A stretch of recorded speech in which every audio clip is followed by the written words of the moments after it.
Hello, Namaskar. This is Firstpost, and you're watching a special edition of Vantage with me, Palki Sharma.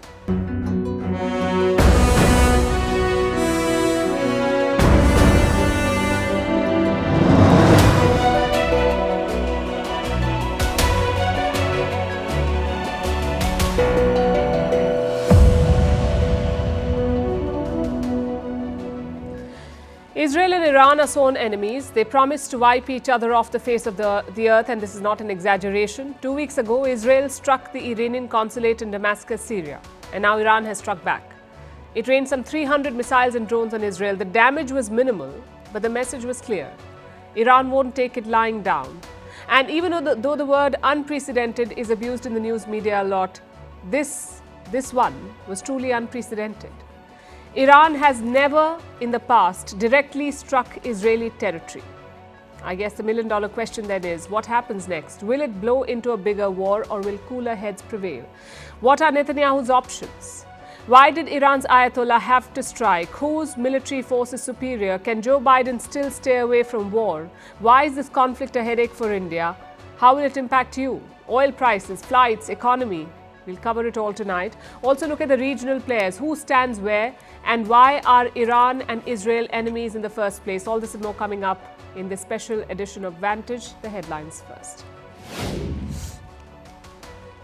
In India, Prime Minister Modi releases the BJP's manifesto ahead of elections. The document, titled Prime Minister Modi's Guarantee, focuses on women, the youth, the poor and the farmers. The manifesto promises to implement the Uniform Civil Code and the Citizenship Amendment Act. It also guarantees that India will soon be the third largest economy. Australian police identify the Sydney Mall attacker. The assailant was a 40-year-old man suffering from mental illness. On Saturday, he went on a stabbing rampage at a shopping centre, killing 6 people and injuring many others. He was shot dead by a police officer at the scene. Venezuela outraged over a new oil lease off Guyana. Caracas rejects the concession that Guyana has given the US oil firm ExxonMobil. In 2015, oil was discovered in these disputed waters. Since then, the long-standing dispute between Venezuela and Guyana has only intensified. Solomon Islands prepares for polls under China's shadow. The archipelago is caught in a tussle between China and the West. Its current Prime Minister has vowed to strengthen bonds with Beijing if re-elected. Voting will take place on the 17th of April. And at least 19 people killed in a landslide in central Indonesia. Several others are missing. Torrential rains triggered this landslide. In the last few months, the region has been hit by several landslides.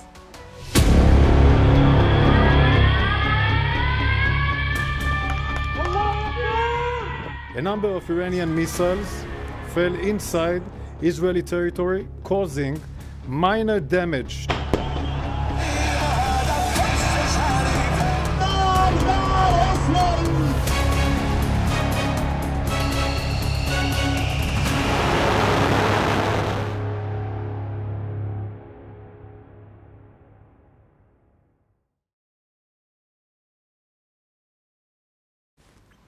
It's one of the worst feelings ever, knowing something will happen, but not knowing when.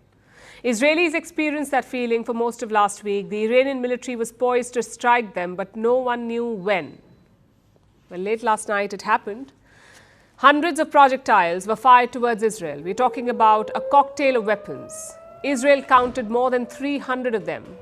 170 drones, 30 cruise missiles and 110 ballistic missiles. They were fired from different locations, from Iran, from Syria, from Iraq and from Yemen.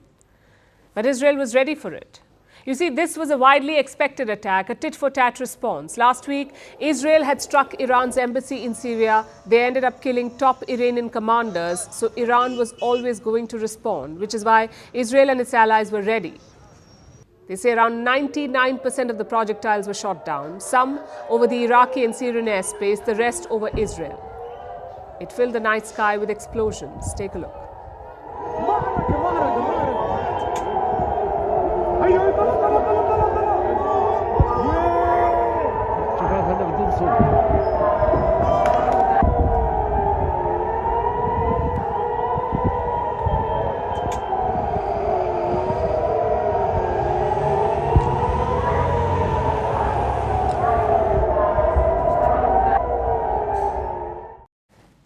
Now, 300 is a big number, but these drones and missiles caused very little damage. Around 12 people were injured and one girl was killed. Plus, a military base in southern Israel was slightly damaged. I guess the obvious question is how? It was a joint effort by Israel's allies, especially the US and the UK. Both countries had moved important assets to the region, the US and the UK. So when Iran attacked, they were ready. Fighter jets took off from undisclosed bases in the region. They shot down most of the drones before they reached the target. Even Jordan took down a few projectiles. Of course, some did make it to Israel, but those were shot down by the air defense system. And there are many layers to it. But this time, two of them were key. The Arrow system, which shoots down long-range missiles, and the Iron Dome, which shoots down short-range rockets. Both use the same concept: track a projectile, fire ammunition at it, and blow it up in the sky. It's costly, but clearly effective. But good defense was not the only reason for the limited damage. Iran's attack was half-hearted. They wanted to create a spectacle. They wanted to appease their domestic audience. But damage perhaps was not their goal. Iran's foreign minister has admitted this. He says Tehran had informed the US about the nature of its attacks. We announced to the White House in a message this morning that our operations will be limited and minimal, with the aim of legitimate defense and punishment of the Israeli regime. Which brings us to the reactions. The world is understandably worried because, damage or not, this attack is unprecedented. In the past, Iran has used proxies to strike Israel, like Hezbollah and Hamas. They have never used their own military. This is the first direct Iranian attack on Israel, which makes it very significant. That was also in fact reflected in the ground reactions. Iranians were over the moon. They took out bike rallies and marches in Tehran, and they called it a proud and happy moment. We hope this attack continues to the point that Israel is destroyed.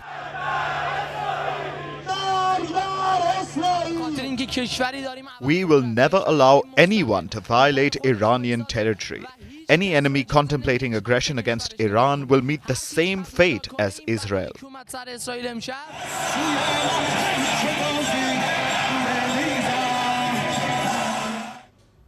So celebrations in Iran, over in Israel, things were more subdued. Some said they were used to the rocket and missile barrage. Others were more wary. Actually, all heard about the attack of Iran, but we're not afraid because we went to celebrate birthday of one of our friends, and we already got used to being attacked for the last 6 months.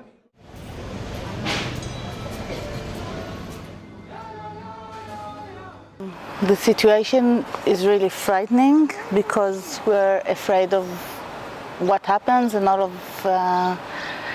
bombing and aircraft that are coming. So what next? Iran says the operation is over, and they clearly mean it. If they wanted escalation, this attack would have looked very different.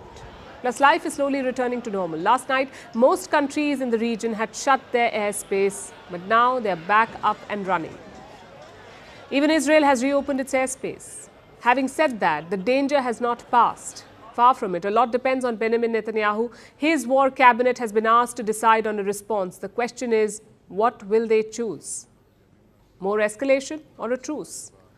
Israel's own allies do not want an escalation. They have condemned Iran's missile attack, but they may not support retaliation.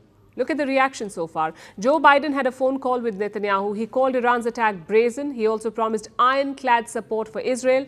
UK Prime Minister Rishi Sunak released a similar statement. He called Iran's attack reckless. He also accused Tehran of sowing chaos in the region. So did German Chancellor Olaf Scholz. He said the attack was unjustifiable and irresponsible. So the West is firmly behind Israel. Maybe not on escalating the conflict, but definitely on condemning Iran.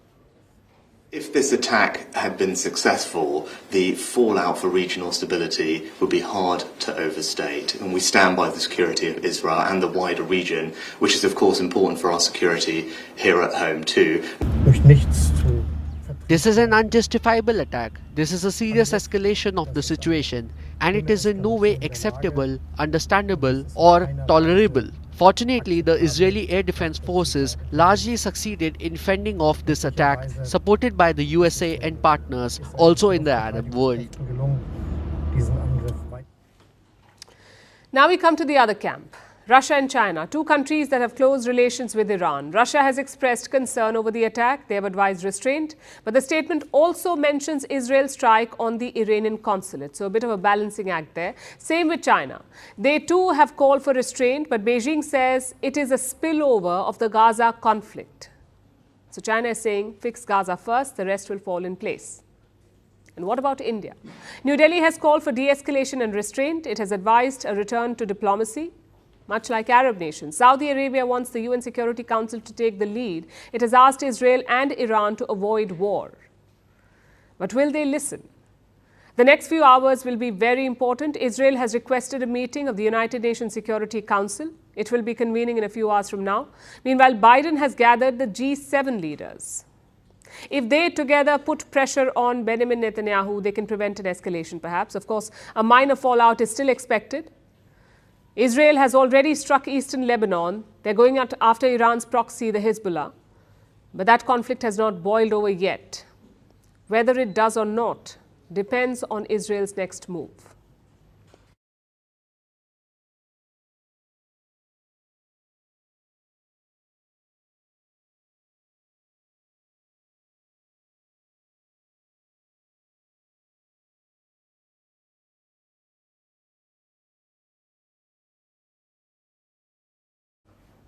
Now, before we discuss what happens next, first let's tell you how this attack took shape. What happened behind the scenes? What were Iran's calculations? Who did they speak to and what kind of support did they have? Now, this enmity is a very old story, but the latest episode began exactly 2 weeks ago when the Israelis struck the Iranian consulate in Damascus. Iran immediately vowed to take revenge. This failure of the Israeli regime in Gaza will definitely continue, as well as these desperate efforts like what they did in Syria. Of course, they will be slapped for this action. Now,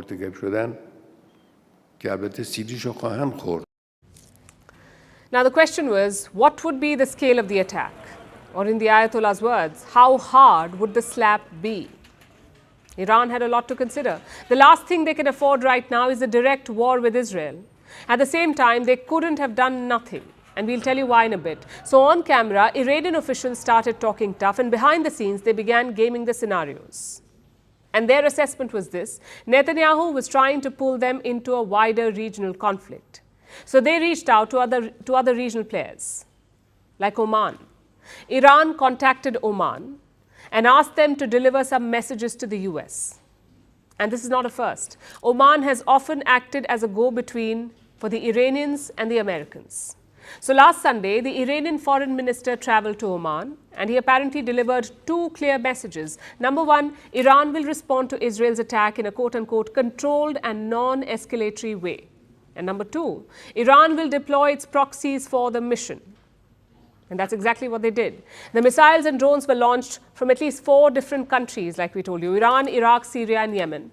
So in a way, the US had prior warning from Iran, and this communication was supposed to be a secret. But the story got out. The White House faced questions. It was asked if the Iranians had made contact, and Biden's press secretary did not deny it. Has Iran been in touch via intermediaries with Washington to indicate that when it responds to Israel's attack on its embassy, on its Syrian embassy, that it will not escalate? We've been also very clear. I'm not going to get into public back and forth. We warn Iran not to use this attack as a pretext to escalate further in the region or attack U.S. facilities or personnel. I'm going to be super mindful not to speak beyond that from here or elaborate further. So neither confirmation nor denial. When you connect the dots, this is what you get.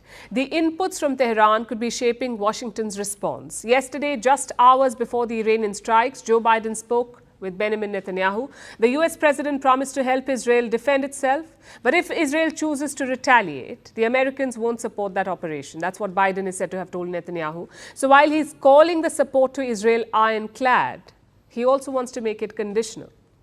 Washington also expects Israeli officials to inform them before launching any operation. Again, the question is, will Netanyahu pay heed to this, or will he launch a counterattack?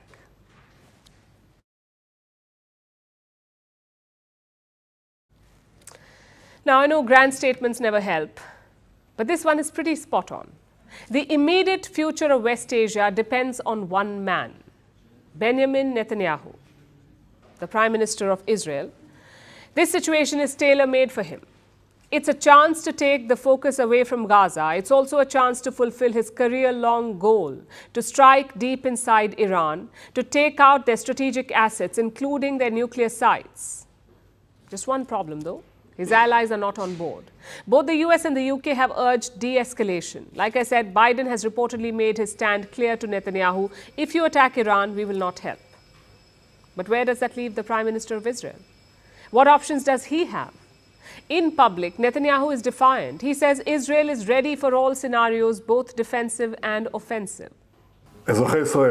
Citizens of Israel in recent years, and especially in recent weeks, Israel has been preparing for a direct attack by Iran. Our defensive systems are deployed. We are ready for any scenario, both defensively and offensively. The state of Israel is strong. The IDF is strong. The public is strong. So he's not ruled out retaliation, and you can see why. Netanyahu's popularity has hit rock bottom. The only thing keeping him in office is the Gaza war. But he's running out of places to attack. Israel has reached the southernmost point of Gaza, so he's got to wind up the war sooner or later, which means he may have to step down. And in that context, a conflict with Iran would help him. It would extend his time in office. But the trade-off would be huge. Israel's last attack was on Iranian consulate. So Tehran's response was lukewarm, borderline performative. But what if Israel strikes Iranian cities and military targets? Chances are the response won't be lukewarm.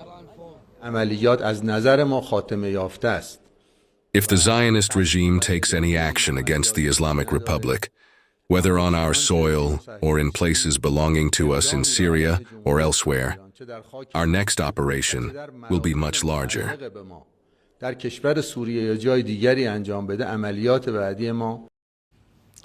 So what options does Netanyahu have? We can think of three of them. The first is to call it square. Israel's first strike killed top Iranian commanders. Compared to that, Iran did not cause much damage, so Netanyahu can leave it at that, a score of 1-1. The second option is to target Iranian proxies. Now, we've already seen attacks on the Hezbollah in Lebanon. Israel can keep doing that. Iran has many assets and military sites in the region, like in Syria, in Iraq and Yemen. Israel could choose to target them instead. It's relatively low risk. And finally, option number 3, hit back inside Iran. This would likely lead to a cycle of reprisals, in the worst case, even war.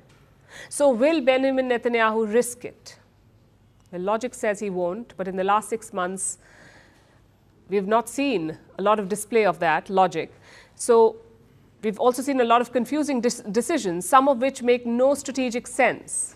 So a lot depends on Netanyahu's allies, first of all. How much pressure can the West put on him? Will they threaten to cut off military aid? Same with Israel's neighbors. A wider war would affect all of them. It would disrupt oil trade via the Strait of Hormuz, and Iran has always threatened to close it, and this would give them the perfect excuse to do it. Around 30% of global oil trade passes via this route. If Iran shuts it, West Asia will suffer. That's enough reason for them to urge de-escalation. I guess it's all about appetite and ambition. Netanyahu has enough reasons to claim a success. He took out top Iranian commanders. He repelled a massive Iranian attack. Plus, he's rallied his Western allies. For most people, that would be a win. But Netanyahu does not think like that. He's not just focused on Israel's strategic goals. He's also focused on his political career, which is why this is a dangerous moment. Israel's war cabinet is meeting to discuss the way forward. There are 3 members in this cabinet. One of them is Benny Gantz. He's a former defense minister, also a rival of Netanyahu. Gantz says Israel will respond at the right time. In the face of the Iranian threat, we will build a regional coalition and exact the price from Iran in the fashion and timing that is right for us.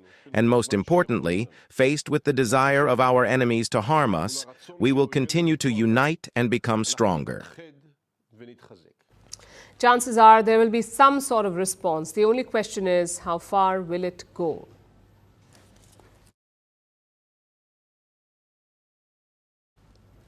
Now let's look at the other side, and that is Iran and their leader, Ayatollah Ali Khamenei. Khamenei is Iran's Grand Ayatollah. That's a religious title. It makes him the ultimate authority in theocratic Iran. He's the country's top leader, 84 years old, will be 85 this week. He's been in power since 1989, making him one of the longest-serving leaders in West Asia. He holds constitutional authority over the judiciary, the army, the Revolutionary Guard, and the state media. So the buck stops with this man, and he is definitely the one who sanctioned the attack on Israel. He cleared it. Last week, he had promised that Israel would be quote-unquote slapped, and now he claims to have delivered to the great joy of many in Iran. Take a look at this.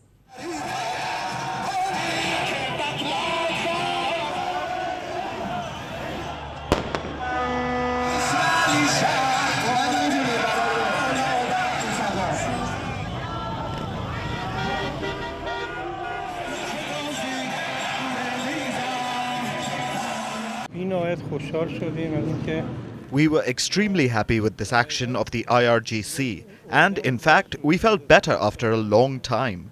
This was a help and companionship with the oppressed people of Gaza and the West Bank. This sadness and anger remained in the hearts of all of us, and we were always waiting for this revenge to be carried out and for the Israelis to be punished for their brutality. And we couldn't believe it when the news came last night. That banner with the missile you see, it is up in Tehran's Palestine Square. It has a message in both Farsi and Hebrew. In Farsi or Persian, it says the next slap will be harder. In Hebrew, it says your next mistake will be the end of your state. Dual messaging, and that's not a coincidence. It explains why the people of Iran are overjoyed, even though Israel seems relatively unharmed. Israel says the so-called slap was ineffective. They say 99% of Iran's missiles and drones were shot down. But that's not what the people in Iran are hearing. The statement announced the launch of missiles and drones to targets in occupied lands that successfully hit the targets. He's saying they successfully hit the targets. The IRGC, that's Iran's Islamic Revolutionary Guard Corps, issued a statement. They're like a parallel military body. Their job is to defend Iran from external and internal threats, and they report to the Ayatollah. Now, this body, the IRGC, says it successfully hit targets in Israel, and that's what the Iranian state media is now reporting. So the people in Iran are being told that, quote-unquote, heavy blows have been dealt to the Israelis, especially their air base in the Negev desert, the Nevatim air base, the base that was used to launch the airstrikes on the Iranian consulate in Syria. And Israel admits that some missiles did hit this base, but they say it was minor infrastructure damage. In fact, the Israelis even released this footage later, purportedly showing the base still in use. But of course, the people in Iran do not see any of this. They saw the missiles going towards Israel. Their news channels are apparently quoting the special forces, the IRGC, saying that heavy blows were dealt to Israel. And so the people in Iran think that Ayatollah Khamenei has given a resounding response to the Israelis, and they were celebrating.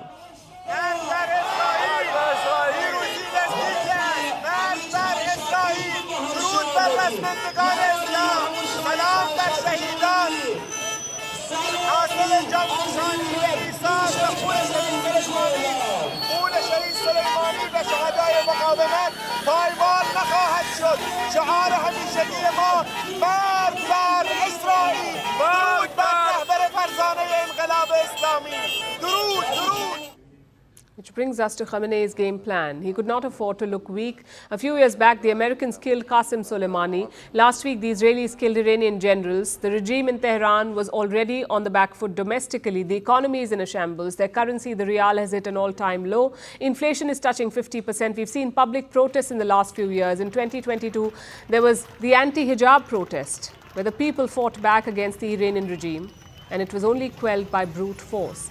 Given this backdrop, and now the attack on their consulate in Syria, Khamenei could not afford to look weak. He could not afford for the people of Iran or for the Iranian proxies outside to think that the regime cannot stand up to Israel. So in some ways, last night's attack was Khamenei's only option. Of course, that does not make it right, and it will have its own set of consequences. Khamenei may have stamped out some domestic embers of resentment, but he may have just started a fire around the world.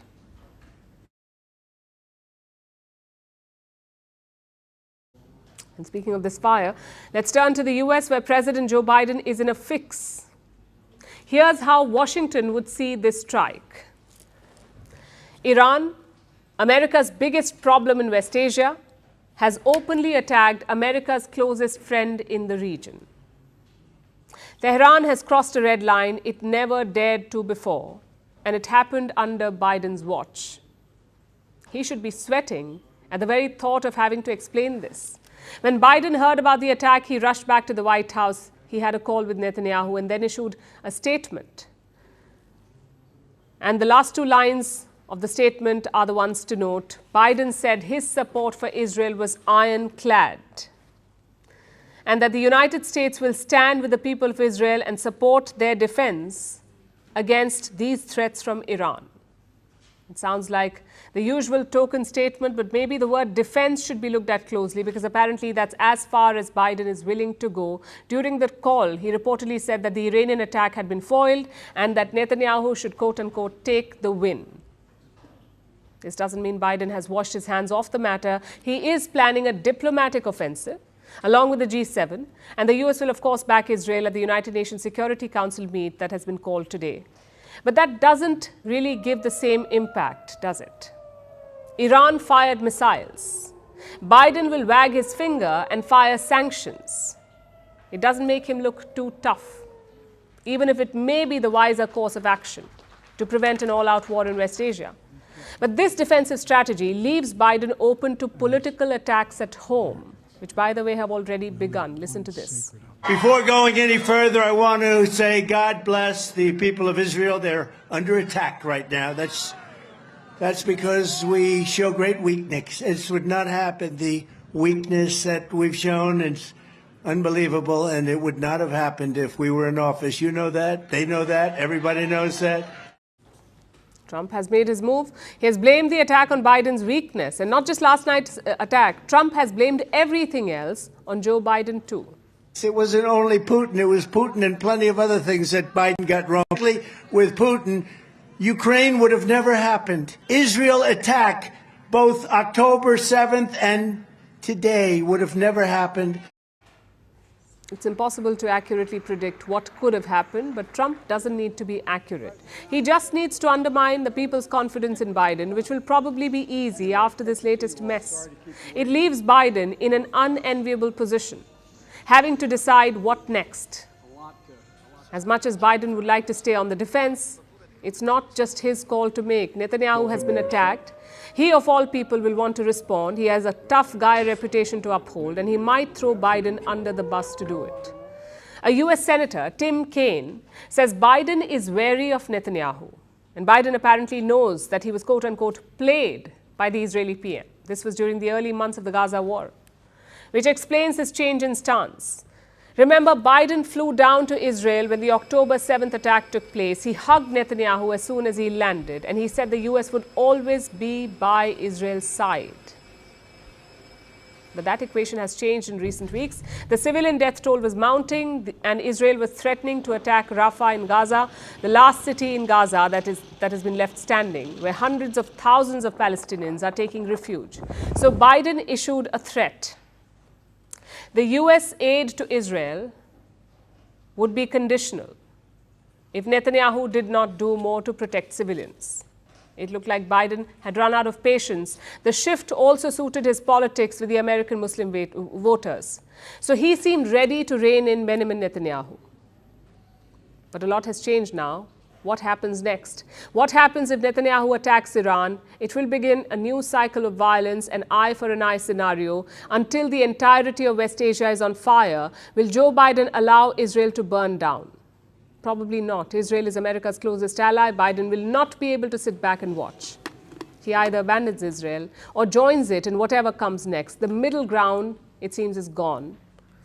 And this has put Biden in a terrible position. He doesn't really have the freedom to choose his next move.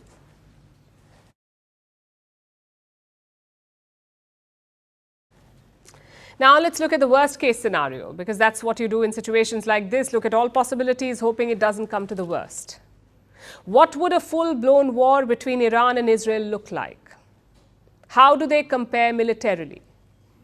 Their capabilities are very different. Israel is one of West Asia's most powerful militaries, and Iran is one of the largest. Whose force is superior? What kind of firepower do they have? And who has a better shot at winning? Our next report tells you.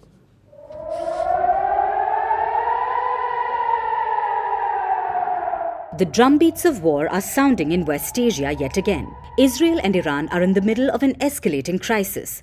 At the heart of it lies a crucial question.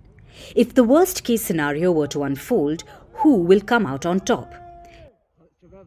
Israel versus Iran, whose military might has the upper hand. On the surface, the numbers favor Iran. Iran has a huge population, at least in comparison to Israel. Iran is home to about 89 million people, as compared to Israel's population of about 10 million. So on paper, it's advantage Iran, particularly when it comes to the size of its military. The Iranian armed forces are among the largest in West Asia, with at least 580,000 active-duty personnel and 200,000 trained reserve personnel. How big is Israel's military? It has about 170,000 active personnel and 465,000 reservists. So Iran's active personnel is more than thrice that of Israel's. It also has a larger navy, more tanks and armored vehicles, and greater access to fuel. So far, Iran seems to have the upper hand.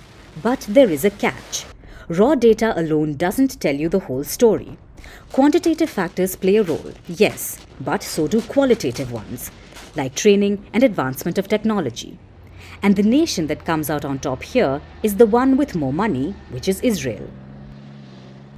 Iran has a GDP of $413 billion, while Israel's GDP stands at $539 billion.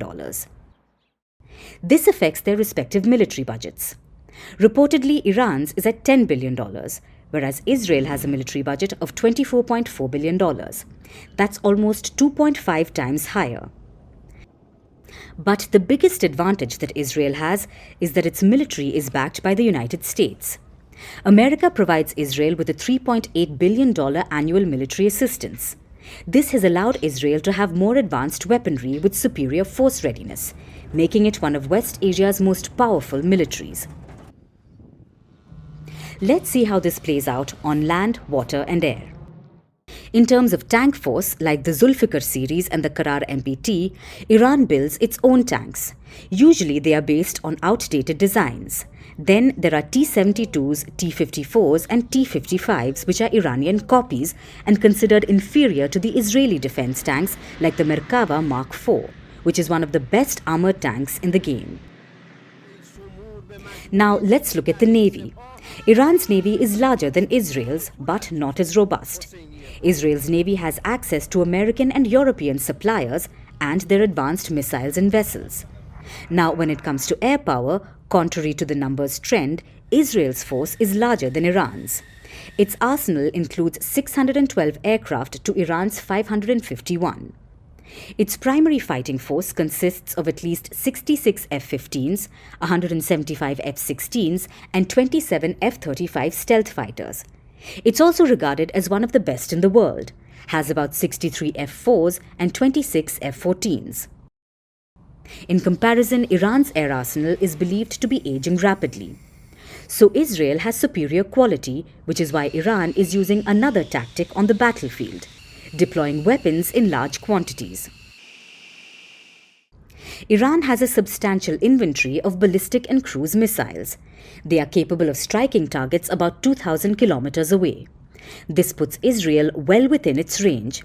And during the weekend's attack, Tehran launched dozens of explosive-laden drones. These are Iran's pride.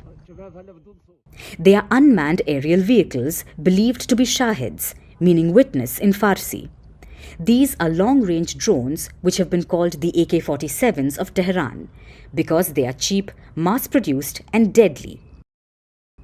Plus, Iran is not without allies. One of its most important is the Lebanese militia, Hezbollah. According to Israeli intelligence, Hezbollah's arsenal contains more than 70,000 rockets and missiles, including long-range and precision-guided missiles. But then again, conventional forces aren't the only ones that can be used on a battlefield. Israel is believed to possess the ability to launch nuclear strikes from land, air and sea.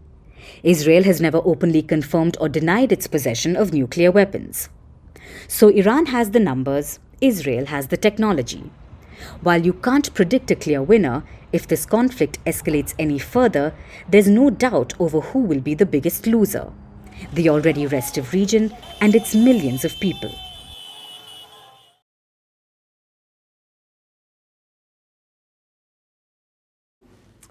And where does India feature in this conflict? In the middle, again. Both Israel and Iran are very important partners for India, and there's all kinds of investments there, both political and economic. So picking a side is virtually impossible. And New Delhi's statement reflects this. Let me quote what the statement from India says. "We are seriously concerned at the escalation of hostilities between Israel and Iran. We call for immediate de-escalation, exercise of restraint, stepping back from violence and return to the path of diplomacy." That's what the Indian statement says. No blame game, no criticism, no taking sides. India is basically asking both countries to de-escalate. And we'll get to the strategic considerations in a bit. But first, India has a more immediate concern. On Saturday, Iran captured a ship near the Strait of Hormuz. It's called the MSC Ares. Reports say the ship is linked to an Israeli businessman. So Iran seized it.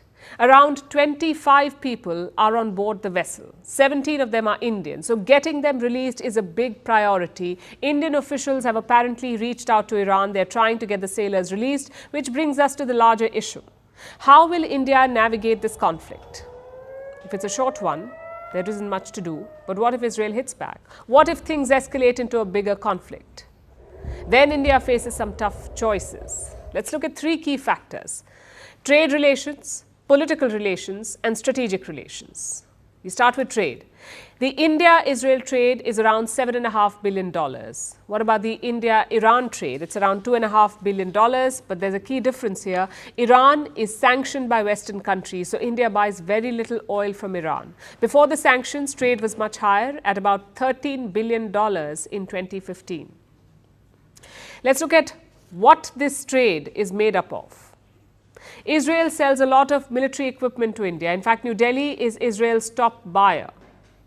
At the same time, Iran is an oil giant. If the sanctions are lifted, the energy trade can flourish again. So oil and weapons, two very important items that India buys from these two countries.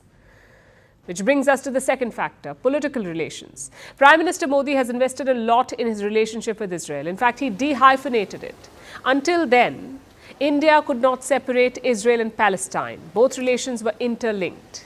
But Modi decided to separate them.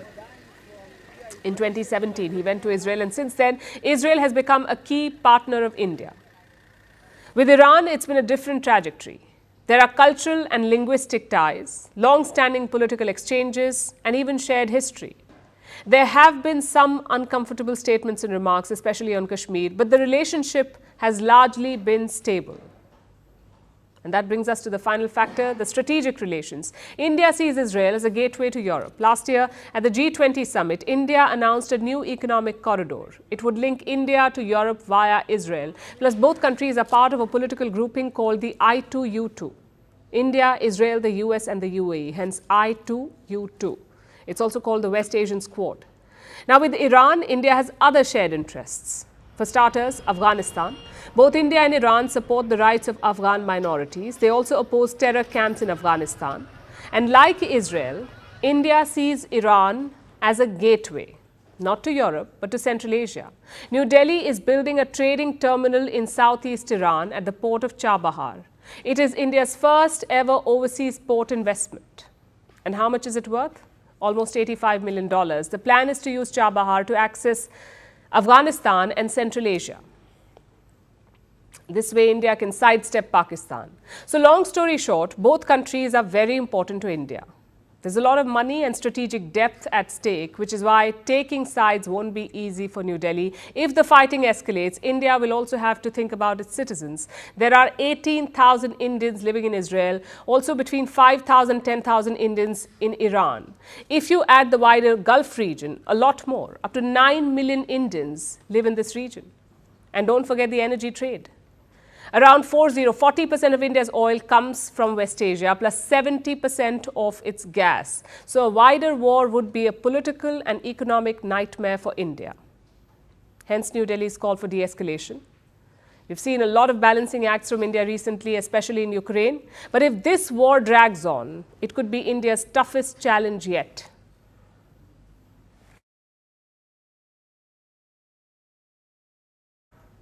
In the last 2 years, our world has seen major wars. In 2022, it began with the Russia-Ukraine war. In 2023, that's last year, Hamas terrorists attacked Israel and Israel began a military operation in Gaza, which is yet to end.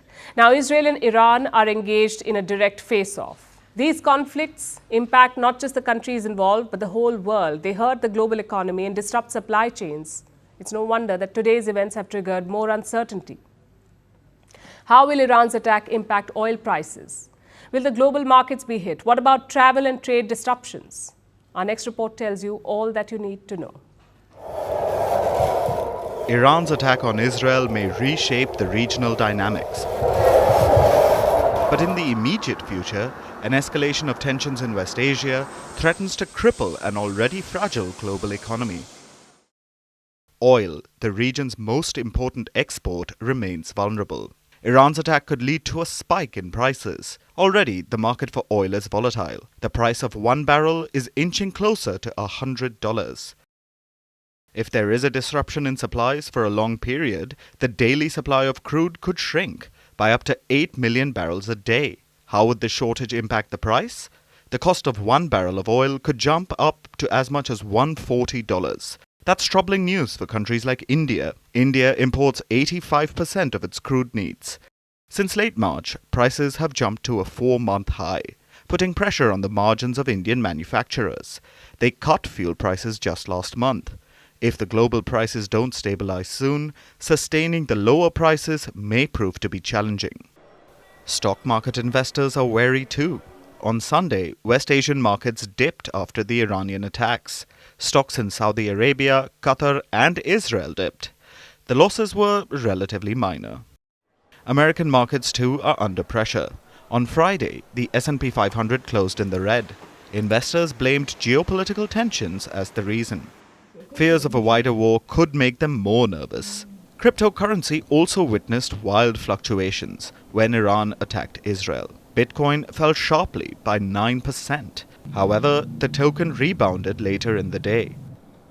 But if Israel escalates, bigger losses could be in store. In that case, the aviation sector may face the most significant repercussions. Already, a number of airlines have either called off flights or rerouted their planes. This includes names like Qantas Airways, Singapore Airlines, Lufthansa, Kuwait Airways, and Swiss International. India's biggest airlines are forced to take measures too. Flights of Air India, Vistara and Indigo have suspended their flights to Tehran. They're also avoiding the Iranian airspace. So if you have a flight scheduled soon, chances are it may take longer for you to reach your destination. Or worse, your flight may be cancelled altogether. But it's not a crisis for everyone. Investors in gold are cheering. The global uncertainty has led to a surge in gold purchases. The yellow metal has gained by 13% already, touching a price record of $2,400 for an ounce, briefly. However, the strife in West Asia will give little comfort to economists. Already, the IMF is worried about this year's outlook. The scars of the pandemics are still with us. The global output loss since 2020 is around $3.3 trillion, with the costs disproportionately falling on the most vulnerable countries. And we see a growing divergence within and across country groups. Since 2020, our world has faced a slew of crises, from the pandemic to the many wars. For the well-being of the global economy, it is critical that cooler heads prevail.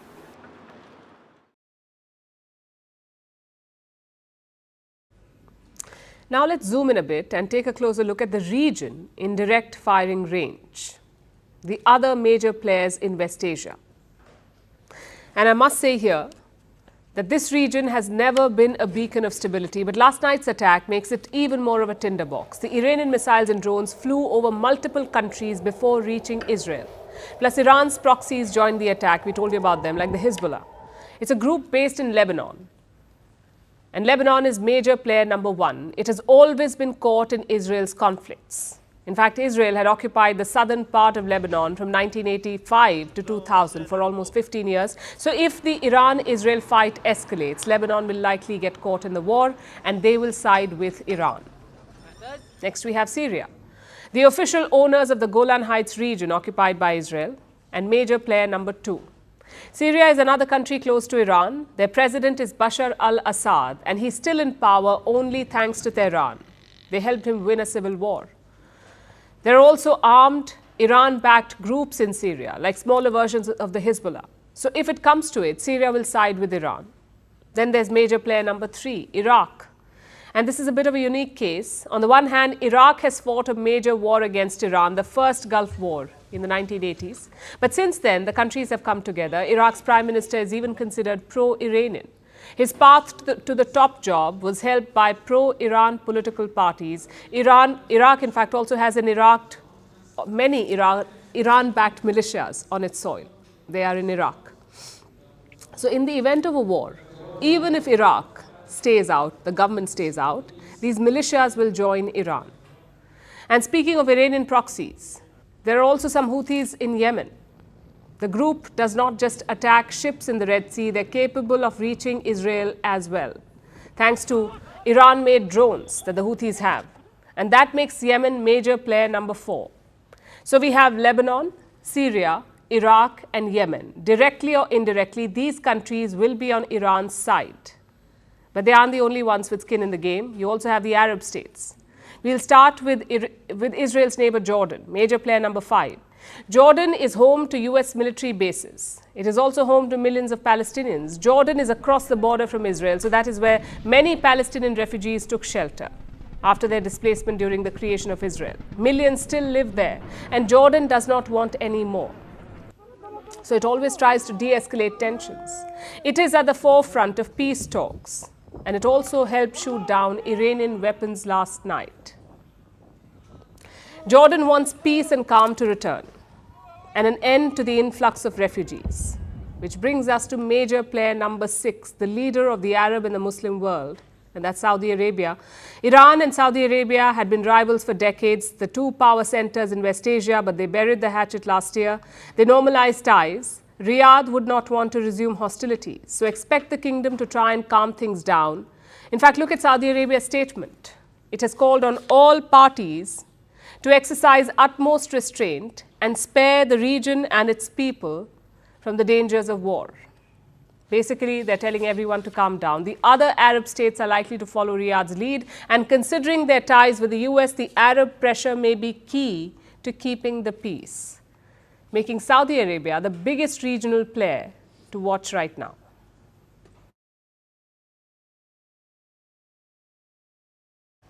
After regional players, let's come back to the protagonist, Israel and Iran.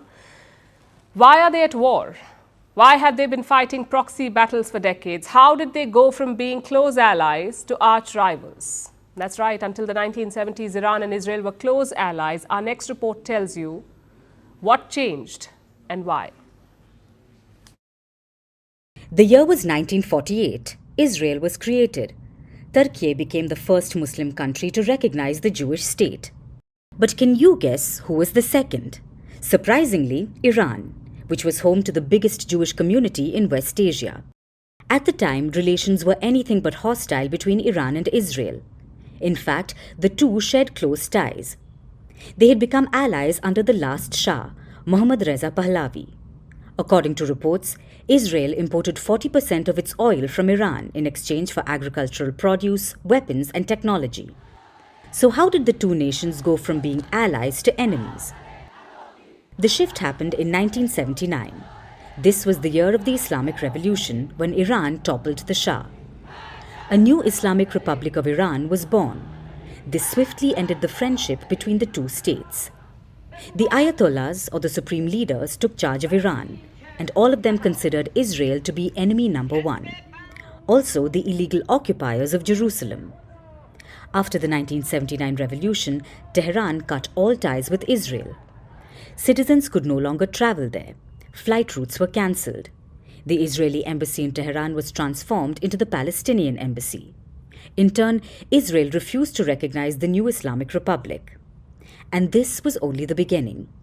Over the decades, the two nations have sought to grow their influence across the region. As their ambitions clashed, their enmity grew.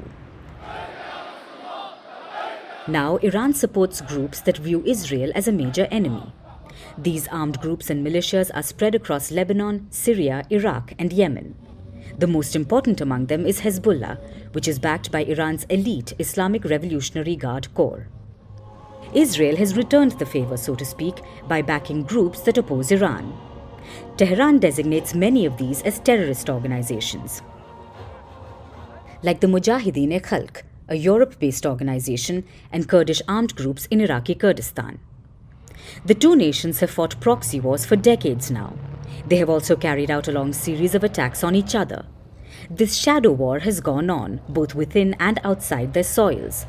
For instance, Israel has vowed to never let Iran develop a nuclear bomb. Tehran's nuclear program has been a site of a number of attacks. Israel has never accepted responsibility for these strikes. Meanwhile, Iran has also targeted several Israeli interests. For instance, in 2012, a series of attacks were launched against Israeli targets in Georgia, India, and Thailand. Israel accused Tehran, but Iran denied the charges, to no one's surprise. Then again, in 2021, an Israeli-owned vehicle carrier was hit by an explosion. It was sailing off the coast of Oman. Tehran was blamed again, but it denied any involvement. Iran and Israel went from allies to sworn enemies. And now, for the first time, almost after half a century of being foes, Iran has directly attacked Israel. The road to reconciliation has never seemed farther. And with that, it is a wrap on this special edition of Vantage. We'll keep tracking all the updates from Israel, Iran, and around the world. So make sure you keep tracking Firstpost, keep watching. We'll see you tomorrow.